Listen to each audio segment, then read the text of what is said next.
Christophe Campos, vous êtes réalisateur, scénariste, acteur aussi? Non, absolument non. J'ai pas passé la frontière de la caméra. Ça m'arrive de faire une petite apparition dans les films que je fais, mais je suis plutôt réalisateur et scénariste. Ouais, je m'arrête là. Je laisse ça à d'autres pour être devant, pour se mettre à nu. Et votre goût du cinéma, votre passion en fait du Ouais. cinéma, ça remonte à quand, à quoi? Ça remonte à mes films de famille, de mon grand-père qui filmait avec sa caméra Super 8. Moi, dès que la vidéo est arrivée, j'ai acheté des caméras vidéo. J'ai fait beaucoup de conneries avec mes potes. On se filmait entre nous et tout ça. Et on a fait des petits courts-métrages, clips, pubs, longs-métrages. Et voilà, quoi. C'est une passion depuis petit. Et ensuite, votre parcours vraiment professionnel, il démarre quand? Mon parcours professionnel, vraiment, il démarre, on va dire, début des années 90. Oui. Où j'étais assistant.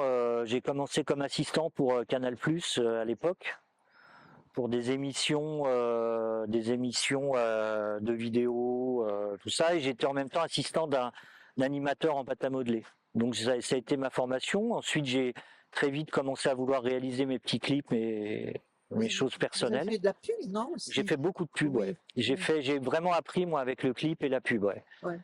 Ma base c'est Canal+, clip et pub. D'ailleurs, j'ai fait des études de pub. En fait, je suis arrivé au cinéma par la pub. Ah d'accord. Et le cinéma ensuite, vous êtes parti directement dans le cinéma ou en télé? Alors non, j'ai commencé en télé. Bah, de toute façon, c'est toujours, il y a des ponts quoi, Oui. qui sont moins faciles maintenant, mais à l'époque, cinéma, télé. Maintenant, il y a une vraie distinction entre fiction, télé et cinéma, mais il y a une époque où les ponts étaient beaucoup plus ouverts. J'ai pas fait énormément de cinéma, hein. Moi, j'ai fait un long métrage qui, bon, malheureusement, qui a pas tellement marché en salle, donc forcément, je me suis retrouvé avec un petit passage à vide et j'ai remis un pied dans la fiction avec une série qui s'appelle Par en mode d'emploi, qui était des programmes courts avec Arnaud Ducret et Alix Poisson. Et de là, après, j'ai lancé la série La Stagiaire avec Michel Bernier, à l'époque avec Ariel Mallet, et puis La Stagiaire, Les Bracelets Rouges, Mention particulière, et après, voilà, les choses se sont enchaînées comme ça. Et ça enchaîne tout le temps. Oui. Et maintenant, vous allez nous présenter tout à l'heure votre dernière série, Prométhée. Vous pouvez nous parler un peu de Prométhée, un peu le pitch, un peu nous raconter ce qui s'est passé? Alors, ce qui est compliqué avec Prométhée, c'est que je peux pas spoiler la fin, parce que c'est vraiment, si je raconte la fin, Alors au moins voilà. le début. Bon, voilà, le début, c'est une jeune fille de 17 ans qui est renversée sur la route et qui ne se souvient de rien à part qu'elle s'appelle Prométhée.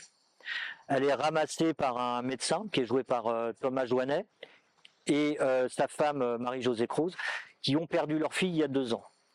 Et donc il ramasse cette gamine et lui en tant que médecin il s'aperçoit qu'elle a rien, même pas une ecchymose, rien de cassé, alors qu'il, vous verrez ce soir, il se la prend quand même assez violemment. Donc lui il commence à se poser des questions et cette jeune fille a des souvenirs au fur et à mesure de gamines de son âge qui sont mortes, une par un meurtre, une par un suicide, une par un accident en faisant de la natation. Et la dernière qui est une migrante qui arrivait d'Ukraine dans un camion et qui a été étouffée. Donc elle a elle a la mémoire de ces 4 jeunes filles et on ne sait pas pourquoi. Voilà, je vais pas en dire plus. Mais là, on Et part. elle se découvre des pouvoirs, elle se découvre de la force, des choses voilà un peu surnaturelles. Oui, parce que là, donc, vous partez vraiment dans la série fantastique. Ah là c'est vraiment fantastique, ouais. C'est fantastique. Pour vous, c'est la Alors, première fois que vous travaillez dans la série fantastique, dans le genre fantastique? Non, j'ai fait une série avant qui s'appelle Plan B, qui était, alors la série Plan B, elle était fantastique, mais c'était un peu un prétexte pour développer une histoire plutôt drama, parce que c'était une femme qui c'était jouée par Julie Debona, qui avait tout pour réussir dans la vie, et sa fille se suicidait à 16 ans. Et là, elle se dit merde, je suis passée à côté de tout, et il y a une agence qui lui dit si vous voulez, vous pouvez revenir dans le passé. Et donc elle revient dans le passé pour essayer d'éviter le suicide de sa fille, qui suscite d'autres choses. Là, on était dans un prétexte avec un peu de fantastique. Là, on est vraiment dans le fantastique, hein. Alors, les 2 premiers épisodes qu'on verra ce soir sont plus polar, thriller, parce qu'il y a une enquête, il y a plein de choses qui se passent, hein. Et le fantastique arrive au fur et à mesure des épisodes, parce qu'on on le délivre petit à petit seulement. Parce qu'il y aura combien d'épisodes? 6. 6 épisodes. Ouais. Et ce sera diffusé quand? En 2023 début, je connais pas les dates parce que vous savez, ils sont très secrets pour la concurrence. Et ce sera sur TF1, c'est Sur ça? TF1 et il y aura déjà au départ Salto TF1 et après une plateforme en deuxième fenêtre. Pour vous, au niveau de la réalisation, de travailler dans le fantastique, est-ce que ça change les choses? Oui, ça change les En quoi? choses. Ça change les choses parce que c'est un climat qu'il faut réussir à. C'est un climat différent, mais en même temps au même titre que drama, que la comédie, que le thriller. Donc c'est des codes un petit peu différents. C'est-à-dire comment on peut susciter un peu une angoisse, un peu une peur, du surnaturel et que ça fasse vrai. Moi, mon truc, c'est d'insérer tout ça dans le quotidien, c'est-à-dire pour moi, pour que ça soit réaliste, il faut qu'on ait cette incursion du fantastique dans un quotidien, c'est-à-dire dans une vraie réalité. Donc oui, c'est assez particulier. Il y a, alors à la fois on s'accroche à des codes, parce qu'il y a des codes dans le fantastique, mais à la fois c'est aussi au même titre que l'émotion et tout ça, c'est sortir des tripes quoi pour que ça fasse vrai quoi. Et puis bon, de toute façon, moi c'est un genre personnellement en tant que spectateur que j'adore. Donc aussi j'ai toujours baigné là-dedans et voilà, je connais un petit peu les recettes pour provoquer ce genre d'émotion quoi. Et au-delà de ces recettes-là, je sais pas, j'imagine qu'il y a tout un travail aussi avec la technique, Oui, avec des oui, choses. énormément. C'est un peu différent hein, comme C'est approche. énormément. Alors là, ce soir, dans ce que vous, enfin dans les 2 premiers épisodes, il y a pas, il y a un peu de VFX, mais pas énormément.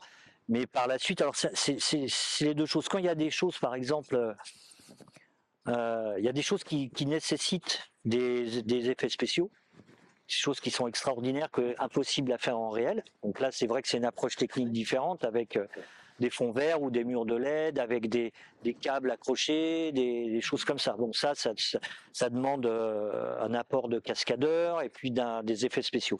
En revanche, moi, il y a plein de choses que j'ai fait à l'ancienne. Ah oui. C'est-à-dire avec des chariots posés, avec une fausse vitre. Là, il y a une scène dans une salle de bain, vous verrez ce soir, où elle voit un reflet, une autre jeune fille. Je l'ai tournée en vrai, en direct, comme fait Dario d'Argento. Voilà, vous voyez, j'ai aussi, voilà, moi je me suis amusé avec les deux, c'est-à-dire des choses qu'on fait en direct comme avant dans le cinéma, et puis des choses où là je pouvais pas les faire en direct, où là j'ai fait appel à, Vous avez matché entre, voilà, entre à l'ancienne et dans les nouvelles. et la modernité, ouais, ouais. Vos projets d'avenir? Alors mes projets d'avenir, bah, j'en ai pas mal. J'ai en écriture, j'ai 3 projets en écriture là, qui sont des projets fantastiques aussi.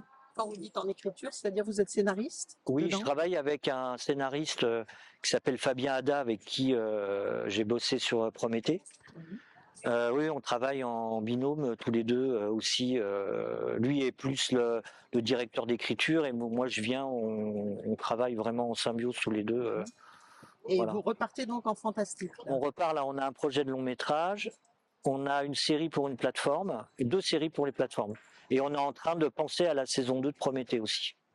Ah oui, Voilà. il y aura une saison 2. Il y aura une saison 2 si on fait suffisamment de spectateurs pour qu'il y ait une saison 2. Voilà. Mais oui, vous les aurez. Ça, c'est le coup près. Dites, vous connaissez bien le festival Ouais. de Menton, puisque l'année dernière, hein, je crois, vous étiez président du jury. Ouais. C'est important pour les réalisateurs, ou je dirais pour les professionnels, d'aller dans les festivals. Oui, c'est vachement important parce qu'on travaille beaucoup en circuit fermé. C'est-à-dire que même quand on est en tournage, on peut être une centaine de personnes, mais c'est comme une troupe de théâtre, on est ensemble. Toujours les mêmes, oui. Toujours les mêmes. Après, quand je suis en montage, on n'est que 2. Et là, c'est avoir un contact direct avec les gens, aussi bien de la profession Oui. que aussi le public. Moi, j'adore avoir un contact avec le public. C'est vraiment, c'est pour eux qu'on fait ça. Oui. Donc, en ça, c'est vachement important. Et moi aussi, ça me permet de voir. Là, l'année dernière, j'étais content parce qu'il y avait plein de jeunes qui avaient fait des films et tout, et de voir que bon, bah, c'est en train de continuer, qu'il y a une production, qu'il y a des gens qui ont encore envie. Et pour ces 3 raisons, je trouve que ouais, moi, c'est important pour moi d'aller dans les festivals, surtout un comme celui de Menton qui est frais, quoi. Il y a quelque chose de frais. Il a tout frais, ça veut dire. Bah, je trouve que par rapport à d'autres festivals, ça reste. Est-ce que ça le restera dans les années à venir, hein, mais ça reste simple et facile il y a de la proximité. Oui. Voilà, il y a de la proximité, il y a de la simplicité. Bon, eh bien, écoutez, on souhaite vraiment bonne chance à Prométhée Ouais, et Christophe Campos. Merci. merci à vous. Au revoir. Au revoir.